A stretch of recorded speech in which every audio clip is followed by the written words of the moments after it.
훌륭한 설교자이자 저자였던 존 스토트가 병상에 누워 있을 때의 일이었습니다. 그와 수십 년 동안 잘 알고 지냈던 오스기니스는 병원에 방문하여서 이제 생을 얼마 남기지 않은 이 존 스토트와 지난 세월의 추억을 함께 나눕니다. 그리고는 마지막에 당신을 위해서 내가 무엇을 기도해주면 좋겠느냐라고 그 삶을 얼마 납두지 않은 존 스토트에게 오스기니스가 물었습니다. 그러자 겨우겨우 숨을 몰아쉬면서 들릴락 말락한 작은 소리로 그는 이렇게 말했다고 합니다. 마지막 숨이 떨어질 때까지 주님께 신실할 수 있도록 기도해 주게. 병상에 누워서 자신의 생을 얼마 안 남둔 상황에서 존 스토트의 기도 제목은 끝까지 주님께 신실한 것이었습니다. 이미 그는 하나님 안에서 세계적으로 귀하게 쓰였던 하나님의 사람이었지만 그럼에도 불구하고 여전히 아버지 앞에 가는 그 순간까지 그것이 흔들리지 않기를, 신실하기를 위해서 고백했다라는 것이죠.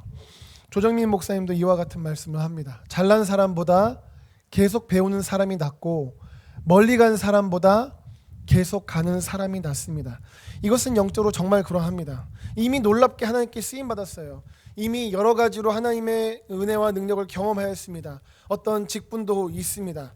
그랬다 할지라도 이제 지금은 그 주님을 향한 그 은혜, 그 영광을 잃어버리고 그저 과거의 영광과 은혜에만 갇혀 있다면 그것은 결코 옳은 것이 아니라는 것이죠. 오히려 이제 믿기 시작했다 할지라도 주님을 향해서 신실함을 갖고 있고 주님을 향해서 나아가는 그 영혼이 더욱더 귀하다라는 것입니다. 그래서 존 스토트도 그렇게 고백했다라는 것이죠.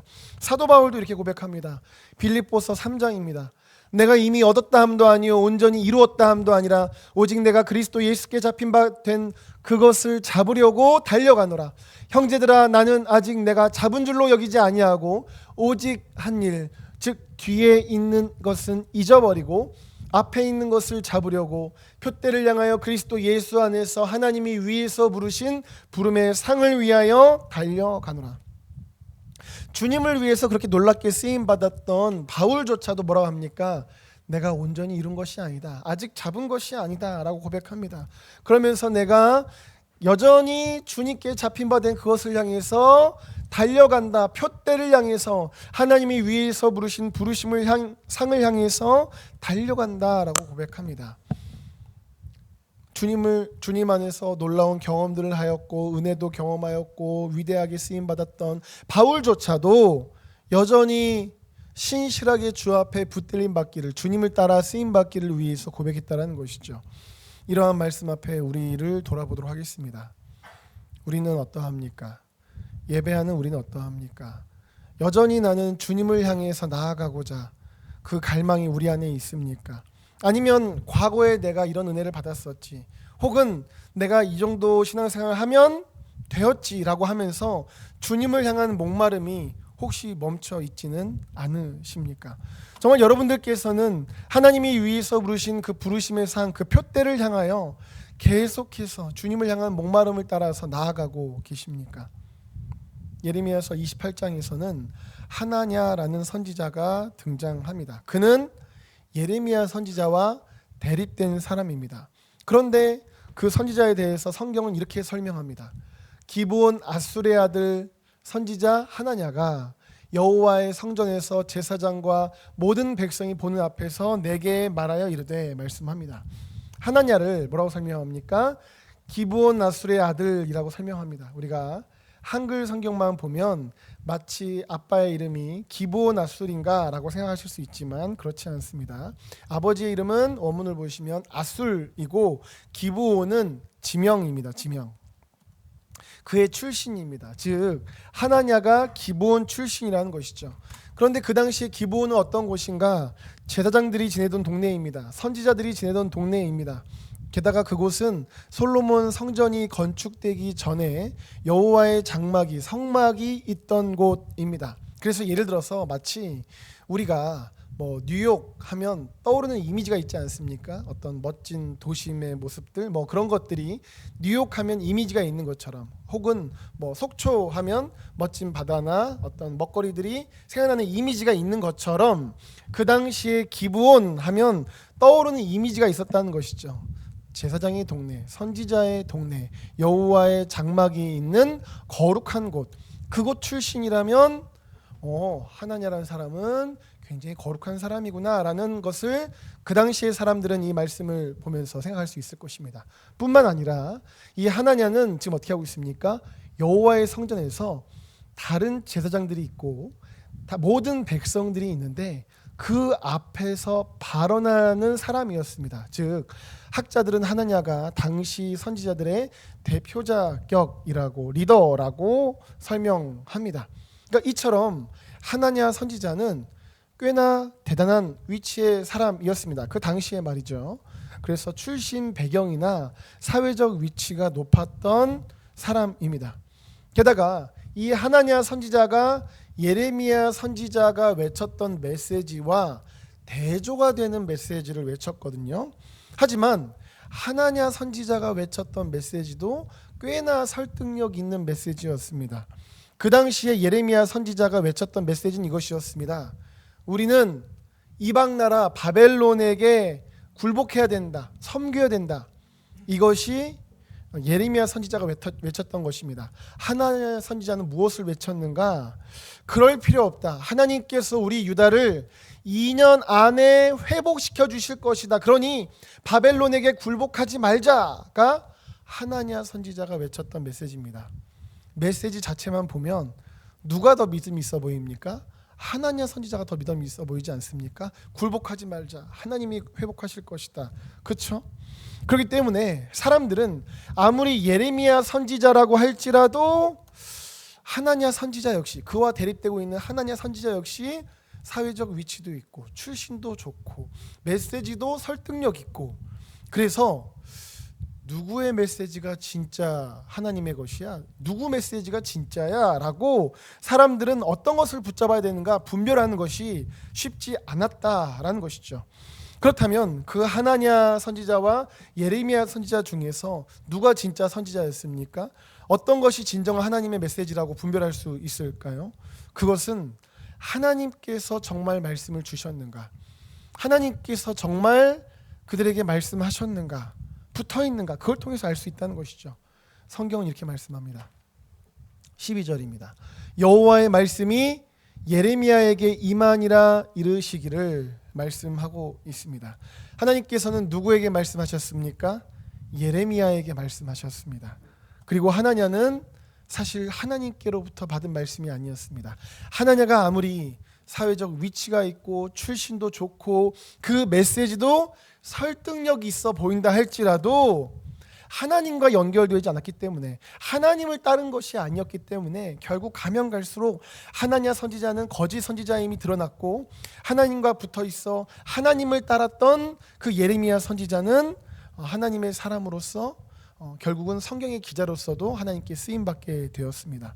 그러니까 이처럼 과거에 어떠했는지, 사회적 위치가, 출신이 어떤지, 얼마나 그 메시지가 설득력 있어 보이는지가 중요한 것이 아니라 정말 지금 주님을 향하고 있느냐, 정말 지금 주님을 따르고 있느냐, 이것이 진정으로 중요하다라는 것이죠. 이러한 것은 오늘 본문에서도 우리가 볼 수 있습니다. 성령 충만하고 복음 충만했었던 예루살렘에 있었던 초대교회 성도들에게 핍박이 있었습니다. 그래서 예루살렘 교회 성도들은 흩어져서 복음을 전파합니다. 그 중에서 빌립 집사는 복음을 들고 사마리아 성으로 가서 복음을 전파합니다. 그런데 그 사마리아 성에 가보니 사마리아 성에서는 굉장히 많은 사람들이 따르고 있었던 어떤 사람이 있었습니다. 그 사람의 이름은 시몬이었습니다. 8장 9절입니다. 그 성에 시몬이라는 사람이 전부터 있습니다. 어떤 사람이냐면 마술을 행하여 사마리아 백성을 놀라게 하며 자칭 큰 자라 하니 낮은 사람부터 높은 사람까지 다 따르며 이르되 이 사람은 크다 일컫는 하나님의 능력이라 하더라. 오랫동안 그 마술에 놀랐으므로 그들이 따르더니. 보시면 낮은 사람부터 높은 사람까지 다 시몬이라는 사람을 따랐습니다. 그래서 사람들이 그 사람의 마술에 놀라였기 때문에 이 사람은 위대한 하나님의 능력을 가지고 있는 사람이야 라고 하면서 말씀하고 있고요.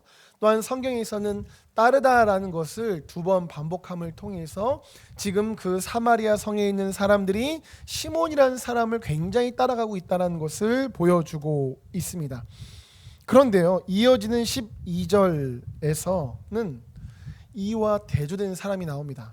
시몬은 사람들이 자기를 따르도록 자칭 큰 자라 하면서 마술을 통해서 결국은 시몬은 사람들이 자기를 따르게 하는데, 12절에 등장하는 빌립은 하나님과 예수 그리스도를 전하며 그 예수님, 그 하나님을 따르도록 했기 때문입니다.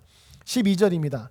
빌립이 하나님 나라와 및 예수 그리스도의 이름에 관하여 전도함을 그들이 믿고 남녀가 다 세례를 받으니 말씀합니다. 사마리아 성 사람들은 빌립이 전한 하나님 나라와 예수 그리스도의 이름에 관한 그 복음을 믿었다 말씀하고 있습니다. 이처럼 시몬은 자기를 큰 자라고 하면서 자기를 따르게 했다면, 빌립은 그와 대조가 되게 주님을 전하며 주님을 믿도록 하였습니다. 이것은 앞에서 나옵니다. 5, 6절입니다. 빌립이 사마리아 성에 내려가 그리스도를 백성에게 전파합니다. 그리스도를 전파하죠. 그러자 무리가 빌립의 말, 어떤 겁니까? 그리스도에 대한 말을 듣고 또한 빌립의 표적을 통해서 결국은 한 마음으로 그가 하는 말 무엇입니까? 전파되어지고 있는 그리스도를 따랐다 말씀하고 있습니다. 이처럼 빌립을 통해서 사람들은 예수님을 믿고 있었습니다. 시몬은 능력을 통해서 자기를 믿게 했는데, 빌립은 능력을 통해서 표적과 말씀을 통해서 결국은 주님을 믿게 했다라는 것이죠. 분명히 다르죠. 시몬과 빌립이 다릅니다. 그런데요, 놀랍게도 시몬은 불신자가 아니었습니다. 13절입니다. 시몬도 믿었어요. 세례를 받았어요. 전심으로 빌립을 따라다니며 그 나타나는 표적과 큰 능력을 보고 놀라니라.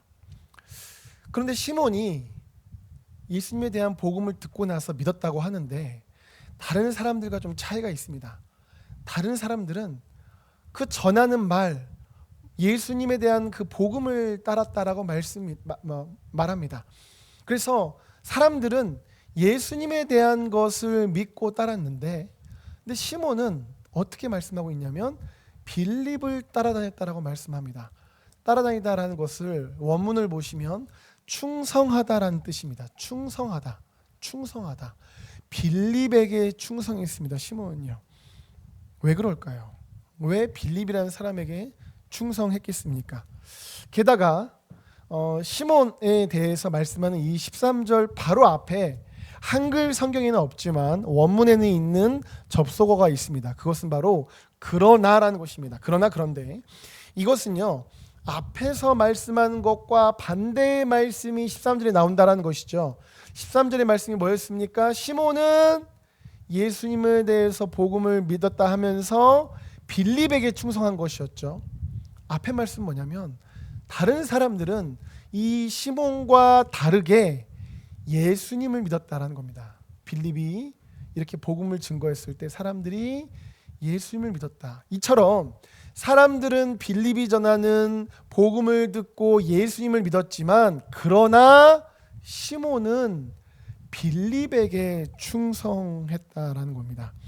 그렇다면 왜 다른 사람들과는 달리 시몬은 예수님에 대한 복음을 들은 다음에 빌립에게 충성했을까요? 성경을 통해서 볼 수 있는 결론부터 먼저 말씀을 드리자면, 시몬은 여전히 예전에 사람들이 자기를 따랐던 것처럼 자기를 따르기 원했기 때문입니다. 시몬이 예수님을 믿는다고 하면서 예수님의 이름으로 세례까지 받았지만, 그의 관심은 여전히 사람들이 자기를 큰 자로 여기면서 자기를 따르는 것에 있었습니다. 그리고 그렇게 되기 위해서는 자기 자신도 빌립 집사와 같이 기적과 능력을 행하는 것이 중요했습니다. 그래서 그는 빌립을 따라다녔고, 또한 성경은 그 나타나는 표적과 큰 능력을 보고 시몬이 놀랐다라고 말씀하며 그의 관심과 그의 초점이 지금 기적, 능력, 그래서 사람들이 자기를 따르는 것, 이것에 있었다라는 것을 보여주고 있습니다. 그리고 이것이 결정적으로 드러나는 것은 몇 절 이후에 있는 말씀에서입니다. 18절 19절입니다. 시몬이 사도들의 안수로 성령 받는 것을 보았습니다. 그러자 어떻게 하냐면요, 돈을 들여 이르되 이 권능을 내게도 주어 누구든지 내가 안수하는 사람은 성령을 받게 하여 주소서 하니. 자, 시몬의 초점이 어디 있습니까? 시몬의 초점이 영혼들을 사랑하고 하나님께 영광 돌림으로 제가 안수할 때에 오직 하나님께만 영광 받으시는 일이 있기 원합니다라고 하고 있습니까? 아니면 이 권능 내게 주어서 내가 안수할 때에 역사 일어나게 하옵소서, 이게 자기 중심으로 가고 있습니까? 자기 중심으로 가고 있죠. 자기에게 그 목적이 있습니다. 자기가 높아지는 것.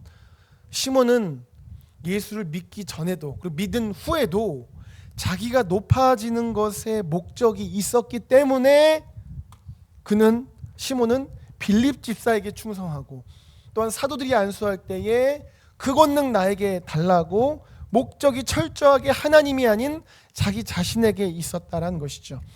베드로는 이러한 마음이 하나님 앞에서 바른 것이 아니다 선포합니다. 21절, 하나님 앞에서 너의 마음이 바르지 못하니 이 도에는 너가 관계도 없고 분깃될 것도 없느니라. 아멘. 이렇게 성령의 은혜와 능력을 구하지만 그 모든 목적은 결국 어디 있었습니까? 자기 자신, 자기가 높아지는 것. 그것이 바로 시몬의 모습이었습니다. 그런데 혹시 이러한 시몬의 모습이 우리 안에 있지는 않은지 돌아보기를 원합니다. 우리가 하나님께 예배합니다. 하나님께 기도합니다. 여러 가지 신앙생활을 해갑니다. 그 목적이 어디 있습니까?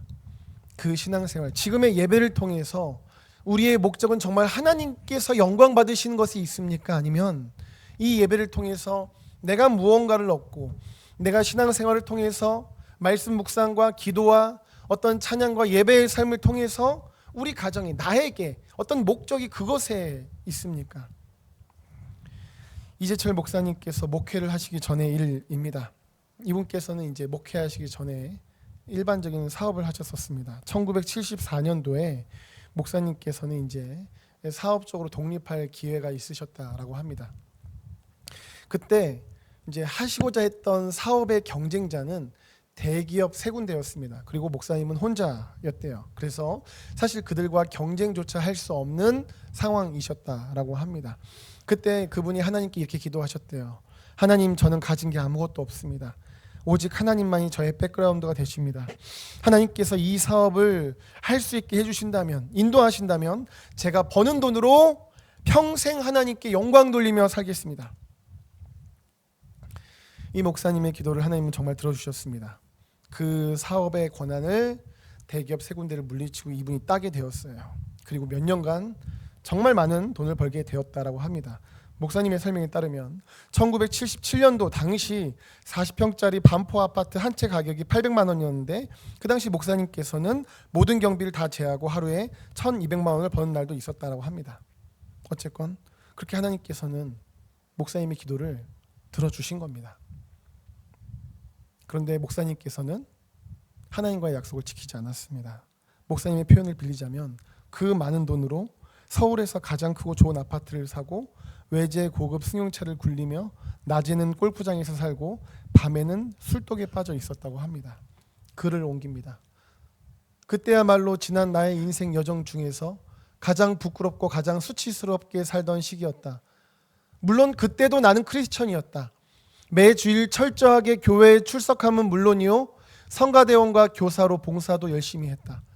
그런데도 왜 주중에는 돈과 더불어 그처럼 타락에 빠져 있었을까? 왜 인생의 가장 귀한 황금기를 그다지도 허망하게 탕진해 버렸을까? 이유는 한 가지다. 크리스천으로서 바른 물질관을 갖고 있지 못했기 때문이다.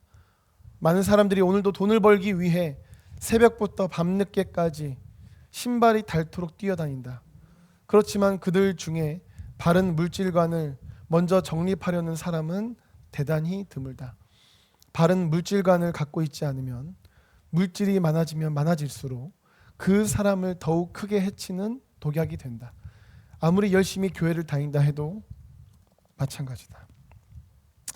아무리 열심히 교회를 다닌다 해도, 정기적으로 예배를 드린다 해도, 여러 가지로 봉사를 한다 해도 성경적인 물질관, 즉 모든 것이 하나님을 위한 것이고 무엇을 하든지 하나님께 영광을 돌려야 된다라는 것이 온전히 세워져 있지 않으면, 그렇게 그 중심이 하나님을 향하고 있지 않으면 오히려 물질이 많으면 많을수록 그것이 생명 되시는 하나님과 멀게 하여서 그 자신을 해치게 하는 결과를 가져오겠죠. 그런데요, 이것이 물질만 그렇겠습니까? 이 바른 물질관이라는 거 안에 사실은 여러 가지가 들어갈 수 있습니다. 바른 건강관을 갖고 있지 않으면, 바른 양육관을 갖고 있지 않으면, 바른 인생관을 갖고 있지 않으면 등등 모두 마찬가지입니다. 나의 중심이 정말 하나님을 향하고 있지 않고 내 자신만을 위하고 있다면 오히려 그것을 성취하면 성취할수록 그것으로 인하여 하나님과 멀어져 그 인생을 해치는 독약이 될 수 있다는 것이죠. 예배도 마찬가지입니다. 아무리 열심히 교회를 다녀도, 아무리 열심히 예배를 드려도 바른 믿음, 바른 예배관, 그래서 정말 그 중심이 하나님을 향하고 있지 않다면, 아니 내가 신앙생활을 몇 년 했는데, 내가 어떤 직분을 갖고 있는데, 내가 지금 이런 성경 지식도 갖고 있는데 라고 하면서 정작 내 중심이 하나님을 향하고 있지 않다면 겉으로 볼 땐 멀쩡해도 영적으로 잘못된 길을 가고 있다라고 한다라는 겁니다. 사랑하는 여러분, 여러분들께서는 지금 어떤 마음으로 예배하고 계십니까? 어떤 마음으로 주중에 정말 최선을 다해서 하루하루 살아가고 계십니까? 정말 주님을 위해서 살아가고 계십니까? 오늘 본문에서 베드로는 이렇게 자기 중심적으로 자신을 위해서 성령을 구하던 시몬에게 베드로는 회개를 촉구합니다. 22절 23절입니다. 그러므로 너의 이 악함을 회개하고 주께 기도하라. 혹 마음에 품은 것을 사하여 주시리라. 내가 보니 너는 악독이 가득하며 불의에 매인 바 되었도다. 원문을 보시면 이 기도하라라는 것은 요청하다, 구하다라는 의미입니다. 베드로는 시몬의 처참한 영적 상태를 알려주면서 지금 하나님께 돌이켜서 하나님의 은혜를 요청하고 구하라고 외치고 있는 것이죠. 하지만 시몬은 하나님을 향해서 돌이키며 회개하며 하나님의 은혜를 구하는 어떤 그런 모습이 아니라 여전히 하나님을 위하지 않고 자기만을 정말 집요하게 구하고 있는 모습을 봅니다. 24절입니다. 시몬이 대답하여 이르되 나를 위하여 주께 기도하여 말한 것이 하나도 내게 임하지 않게 하소서 하니라. 시몬은 자기가 죄인이라고, 하나님 나를 불쌍히 여겨달라고 이렇게 하나님을 향해서 완전히 돌이키는 회개가 있어야 됐습니다. 하나님 중심적으로 보면 지금 죄를 짓고 완전히 엇나가고 있는 자기 자신을 보면서 회개했을 것입니다. 하지만 시몬은 하나님 중심적으로 돌이키지 못했습니다. 여전히 집요하게 자기 중심적이었어요. 그래서 자신이 하나님 앞에서 어떤 죄를 짓고 있든지 안 짓고 있든지 상관없이 지금 자기에게 나쁜 일이 임하지 않기를 만을 구하고 있다라는 겁니다.